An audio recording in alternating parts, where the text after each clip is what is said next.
beings of the universe, welcome to Now. I'll be talking about the mindset of an artist.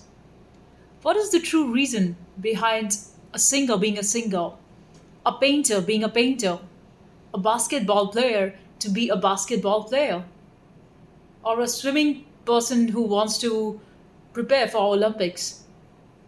Behind all of these things is actually the core desire for a person to be unique.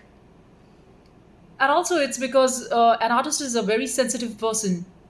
He or she perceives the world in a very different way than just another normal person who is not too much sensitive. In fact, if you take a look at how all of the great artists have developed and created their art, be it in music or in painting or in sculpting, or even as a scientist, you would see that they are very much introverted person and they are very much looking towards their inner self. What is it that they can create? And know that this creation is not only your inner journey, it's a handshake between the external world and the way you think and feel inside of your own self. So basically, it's a handshake between the external and the internal. A real good artist, again, does not just create because he wants to produce a hit and looks up to an AI, though sometimes they might get some idea generation in case if they have reached a mental block. But if you think that an artist is only trying to create just to make a hit, that is not truly a real sense of art, because the real art actually in turn comes deep from within. What is it that you truly want to express? That sort of an art has got no rules, because the way the creative energy flows inside an artist is entirely different from how rest of the world views their life as per rules. For an artist, there are no rules. So I'm also reading this great book, The Creative Act: A Way of Being by Rick Rubin, and I was so happy that he exactly resonates with my mind. And he says that rules direct us to average behaviors. If we are aiming to create works that are exceptional, most rules don't apply. Average is nothing to aspire to. The goal is not to fit in. If anything, it's to amplify the differences, what doesn't fit, the special characteristics unique to how you see the world. Instead of sounding like others, value your own voice, develop it, cherish it. Beautiful book. Anyway, I love all of the works of Rick Rubin. He's my all-time greatest producers and truly a genius to even listen to hear about his podcasts, his videos. Everything about Rick Rubin is way more precious than gold. Coming back to the topic of an artist who wants to create. So again, another limiting block into an artist's life is about the state of perfection. So you want to get that thing perfectly done, that song that you have in your mind, you want it absolutely polished and out in the market so that it should sound to the world as how you're thinking it inside of your own self. But sometimes there are lots of limitations. So this idea of making a thing perfect might be a limiting block. So you need to get rid of that by just creating in the now. You just create and let it out, and you do not give a lot of time on editing and on prepping it up. You can compare this to maybe like a chef who wants to cook, or even if you're just a person who cooks out of hobby because you enjoy cooking, right? So you if you're just going on overthinking about what am I supposed to cook, it might take you forever and you might just leave hungry.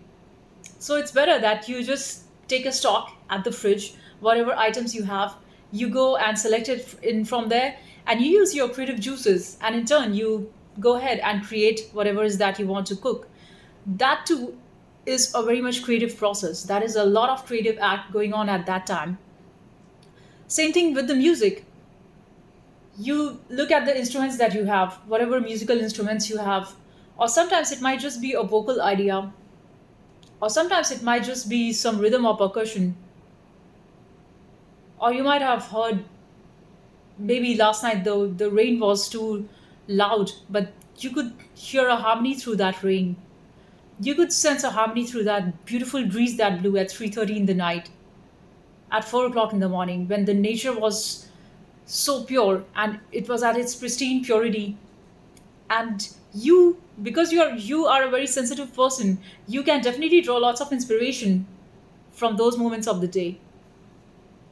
And then when you sit to create, you just let it happen. You do not need to go too much by the laws and rules and protocols and standard that your song needs to have uh, two verse and a chorus, and then maybe a bridge in between, and then back to chorus verse.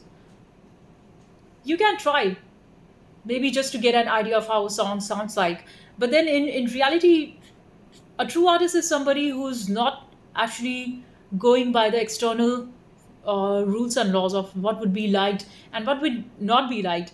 As an artist, your job is just to create and let it out. Your job is just to share it, and then whether it's received or it's not received, whether it's appreciated or it's told as, oh my god, it's trash, you literally wasted 4 minutes of my time, that should not bother you. Because then you, as an artist, you are very much aware of how your work might be perceived in the world outside.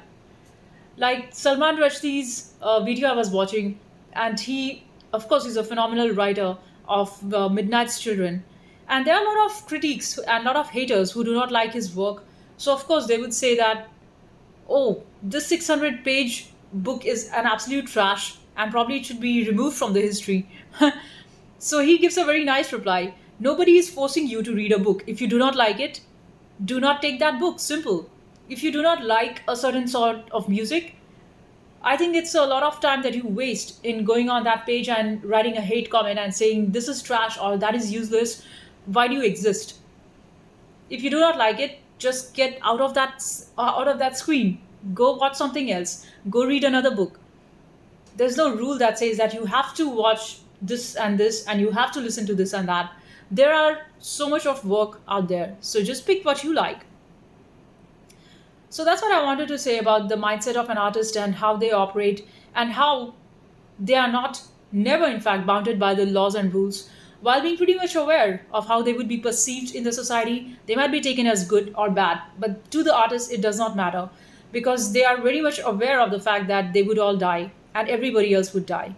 So they operate from a very innate sense of true meaning rather than mindlessly wandering about to the laws and goals set by the external world, which is pretty meaningless to the artist. So that's what I wanted to share, and I'll see you in the next video. Bye for now. Thank you.